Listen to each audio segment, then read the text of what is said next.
Good evening and thank you for joining us. There is a warning tonight from Quebec's Public Health Institute that deaths could spike if physical distancing measures are lifted. New projections show deaths in the Greater Montreal area could rise to 150 a day by July, and new cases could soar to 10,000 a day by June. Montreal has recorded more than 18,000 cases of COVID-19 and over 1,700 deaths. It's by far the hardest hit municipality in the country. Quebec has already delayed its reopening plans for Montreal until the end of the month. It's a dilemma that many provinces may face in the coming weeks as more steps are taken to relax restrictions. Whether labeled too cautious or too lenient, as Abigail Bimman reports, it's all a balancing act. Ottawa's famed Tulip Festival, now mostly virtual, but the National Capital Commission had to admit our bad, promising to take down signs telling people they can't snap photos in the public parks. It doesn't frighten me to take a picture with a tulip, and if it frightens a person next to me, they can just wait their turn and take their picture.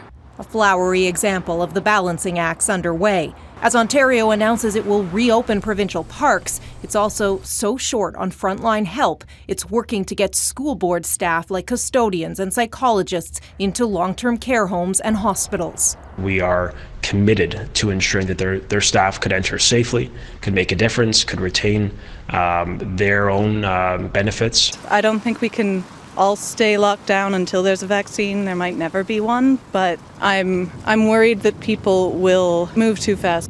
Again, that balance. I understand the economic pressures we're all under, and I understand how much people do want to go outside.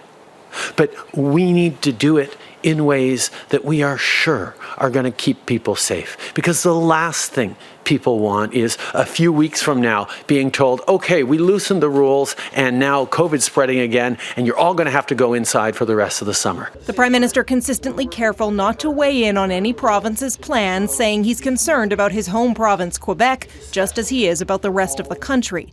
Yet hard-hit Quebec is the only province with a set date to reopen schools.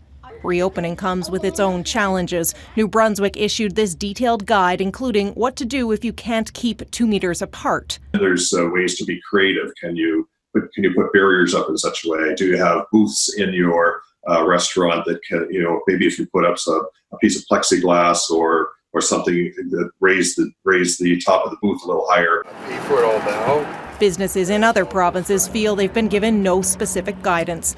This small Toronto hardware store decided themselves they'd let 3 people in at a time, plus curbside pickup. We feel that we can offer one-on-one assistance and tell the customers about the products without them coming in and touching things. As each business tries to juggle safety with economics, too.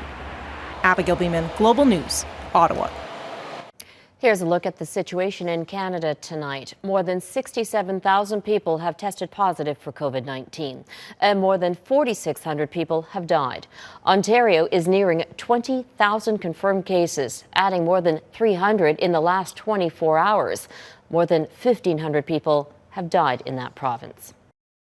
There's so much information surrounding coronavirus out there now. We know you have questions. Email your questions at globalnews.ca. Tune in to Global National or go to globalnews.ca/coronavirus now to find the answers.